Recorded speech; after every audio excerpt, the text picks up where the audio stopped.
Un groupe d'adolescents se rend à un lac pour fêter leur diplôme, mais leur escapade se transforme rapidement en lutte pour la survie lorsqu'une chose terrifiante émerge de l'eau. Découvrons qui parviendra à regagner la rive. Un jeune garçon nommé Johnny rêve de sa jolie camarade de classe, Kitty. Ils nagent ensemble dans le lac et elle lui sourit tendrement. Malheureusement, ce n'est qu'un rêve, car dans la réalité, ils ne sont que des amis. Johnny prépare son sac à dos et se rend au lac avec ses amis. Parmi eux se trouve Kitty, son petit ami Matt, son ami Deb, un garçon à lunettes nommé Zeke et le frère de Matt, Simon. Cette année, les personnages principaux ont obtenu leur diplôme de lycée et ont décidé de célébrer cette heureuse occasion. Zeke essaie de flirter avec Deb, mais elle le repousse. Simon ne cesse de fixer Kitty et manque de provoquer un accident. Il semble qu'il soit lui aussi amoureux de la jeune fille. Le groupe arrive à un emplacement de camping.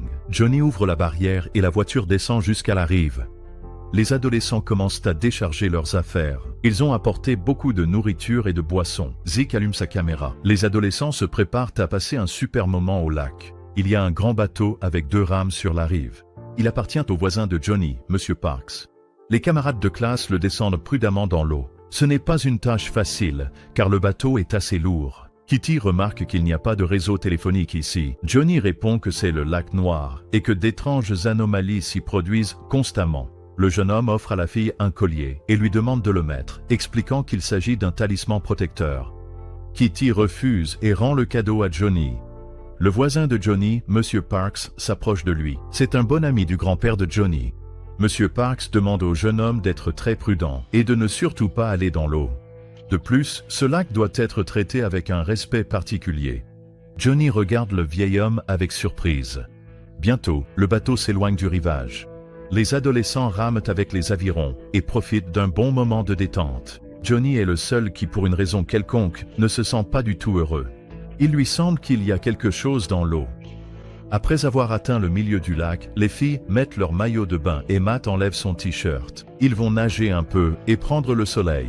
Johnny demande à ses amis de retourner sur la rive et d'allumer un feu de camp avant qu'il ne fasse nuit. Cependant, personne ne l'écoute. Zeke prend des photos des filles et elles sautent dans l'eau avec Matt. Simon allume l'un des petits pétards. Johnny met le collier qu'il voulait offrir à Kitty. À ce moment-là, les garçons sentent que quelque chose essaie de renverser leur bateau. Quelque chose d'énorme nage à proximité. Les ados paniquent et veulent regagner la rive. C'est juste une blague stupide. Matt faisait tanguer le bateau. Il prend une gorgée de whisky, sourit joyeusement et retourne nager vers les filles. Kitty et Deb se sentent comme de vraies sirènes. Elles ont terminé l'école et sont maintenant complètement libres. Soudain, le bateau recommence à tanguer, mais cette fois, ce n'est certainement pas Matt. Johnny aperçoit la silhouette d'un énorme poisson dans l'eau. Il se dirige vers les filles et Matt nage ensuite plus loin, sans attaquer personne. Pourtant, Kitty a l'impression que quelque chose l'a touché sous l'eau. Matt, Kitty et Deb remontent sur le bateau. Maintenant, tous les personnages réalisent qu'il y a quelque chose dans l'eau, alors ils frappent l'eau avec les rames, essayant d'apercevoir la bête sous-marine. Malheureusement, ce faisant, ils perdent une rame, qui s'éloigne du bateau. Deb essaie de l'attraper, mais à ce moment-là, un poisson géant aux dents énormes apparaît à proximité. Le prédateur parvient à la mordre. Matt attache le bras de Deb avec sa ceinture et plusieurs cordes. Le problème, c'est qu'il est extrêmement difficile d'arrêter le saignement de l'artère brachiale. Ils doivent atteindre la rive le plus vite possible. Matt essaie d'atteindre la deuxième rame, mais le poisson géant la mord en deux. Deb perd connaissance. Elle a perdu trop de sang. Les adolescents essaient de ramer vers la rive avec la rame restante. Il n'y a pas de réseau téléphonique. Il est donc impossible d'appeler à l'aide. Le poisson énorme essaie de renverser leur bateau à nouveau, puis casse la deuxième rame. Simon tombe à l'eau dans la confusion, mais les garçons parviennent à le remonter à temps. Il y a encore une bonne nouvelle. On dirait qu'ils ont réussi à blesser le poisson assoiffé de sang avec un morceau de la deuxième rame. Les garçons accusent Johnny de connaître le secret du lac et de ne rien leur avoir dit. Kitty est convaincue que Johnny leur a caché la vérité puisqu'il avait essayé plus tôt de lui donner un collier pour la protéger. Johnny répond qu'il avait entendu des légendes de son grand-père à propos d'un monstre terrifiant, mais qu'il n'y avait jamais cru. Zeke affirme qu'ils ont besoin d'un appât. Ils décident d'utiliser Deb à cette fin. Les adolescents récitent une prière et jettent leur ami à l'eau. Ils espèrent que le poisson géant commencera à se nourrir et les laissera tranquilles un moment, leur donnant ainsi le temps d'atteindre la rive. Malheureusement, le prédateur s'occupe de sa proie très rapidement et reprend bientôt la poursuite du bateau. Matt utilise le couvercle de leur petite glacière comme pagaie, mais le poisson géant le casse aussi. Les garçons jettent toute leur nourriture à l'eau, mais le prédateur ignore l'offrande. Les personnages essaient de pagayer avec leurs mains, mais le bateau avance à peine. En plus de cela, il commence progressivement à couler, les obligeant à écoper l'eau en permanence. Zeke suggère que le groupe a besoin d'un nouvel appât et propose d'organiser un vote. Celui qui sera choisi devra se porter volontaire et sauver les autres. Les adolescents commencent à se disputer car chacun veut survivre. Certains votent contre Johnny, tandis que d'autres votent contre Zeke. Johnny reçoit le plus de votes, traite ses amis de traîtres et saute par-dessus bord. Le poisson prédateur se lance immédiatement à sa poursuite. Johnny nage de toutes ses forces et disparaît bientôt de leur vue. Les autres n'ont aucune idée de ce qui lui est arrivé et essaient de pagayer vers la rive. Kitty se dispute avec Zach, le traitant de vaurien et de lâche. Le gros poisson revient vers le bateau. Les adolescents trouvent des pétards et essaient d'effrayer le prédateur avec. Cela fonctionne un court instant, mais ils épuisent rapidement leurs réserves et le poisson revient à nouveau. Matt veut jeter Zeke par-dessus bord. Le jeune terrifié affirme que ce devrait être Kitty à la place, arguant qu'elle entretient des relations amoureuses non seulement avec Matt, mais aussi avec son frère Simon. Selon Zeke, il a même des preuves vidéo. Matt et Simon entrent dans une rage folle et jettent Zeke par-dessus bord avec sa caméra, malgré ses cris et ses pleurs. Bientôt, l'énorme poisson apparaît et ne laisse aucune chance de survie à Zeke. On voit que Johnny a survécu. Le jeune homme a réussi à atteindre la rive sain et sauf.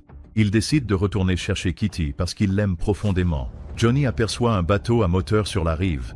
Matt repense aux paroles de Zeke et se rend compte qu'il n'a plus confiance en Kitty. Les frères trouvent le sac à dos de Johnny dans le bateau. Il s'avère que Johnny avait emporté une petite hache avec lui. Simon essaie de pagayer avec la glacière, mais le poisson la détruit rapidement puis arrache un morceau de leur bateau. Kitty attrape la hachette de Johnny et blesse le prédateur. Ils doivent saisir l'occasion et atteindre la rive aussi vite que possible. Un autre bateau apparaît sur le lac. C'est Johnny. Il a l'intention de sauver ses amis. Pour cela, il doit remorquer leur bateau. Johnny s'approche et lance une corde au groupe. Matt attache une extrémité de la corde à leur bateau. Johnny démarre le moteur. Soudain, l'énorme poisson apparaît à proximité et percute le bateau de Johnny. Il commence à tourner de façon incontrôlable. La corde se resserre autour du cou de Johnny. Kitty veut couper la corde pour sauver son ami, mais Matt et Simon le lui interdisent. Les frères tirent le bateau de Johnny vers eux, mais il se renverse. Une autre chance de salut est perdue à jamais. Matt et Simon remarquent que le poisson s'approche de Johnny, mais pour une raison inconnue, ne le mange pas. Leur bateau continue de se remplir d'eau. Matt arrache plusieurs planches du bateau et les utilise comme rames. Les adolescents pagainent vers la rive. Matt se rappelle une fois de plus les paroles de Zeke. Il explose dans une crise de jalousie envers Kitty et son frère. La fille infidèle le préoccupe bien plus que le poisson prédateur. Matt propose de procéder à un nouveau vote. Quelqu'un doit devenir le prochain appât. Matt et Simon votent l'un contre l'autre. Les frères commencent à se battre directement sur le bateau. Le vote de Kitty est censé être décisif. Finalement, Matt et Simon décident que la pire personne sur le bateau est Kitty, et ils la jettent par-dessus bord. Kitty essaie de remonter sur le bateau, mais les frères ne la laissent pas faire. La jeune fille n'a pas d'autre choix, alors elle nage vers la rive.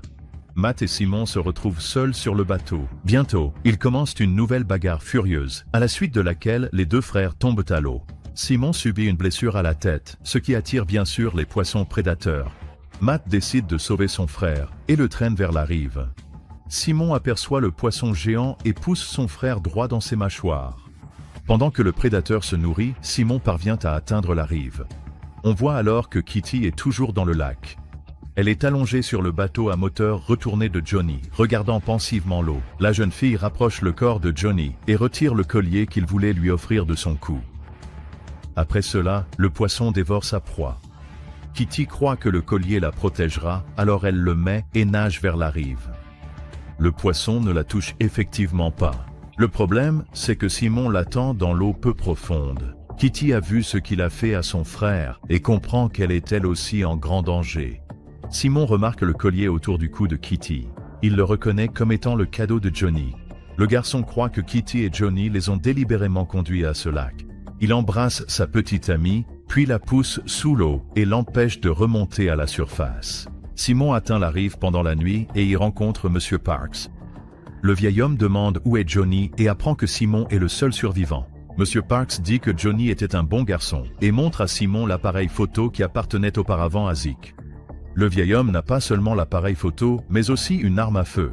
Il ordonne à Simon de retourner dans le lac. Simon refuse et Monsieur Parks appuie plusieurs fois sur la gâchette. Terrifié, le pauvre jeune homme s'enfuit dans l'eau et l'énorme poisson l'entraîne vers les profondeurs.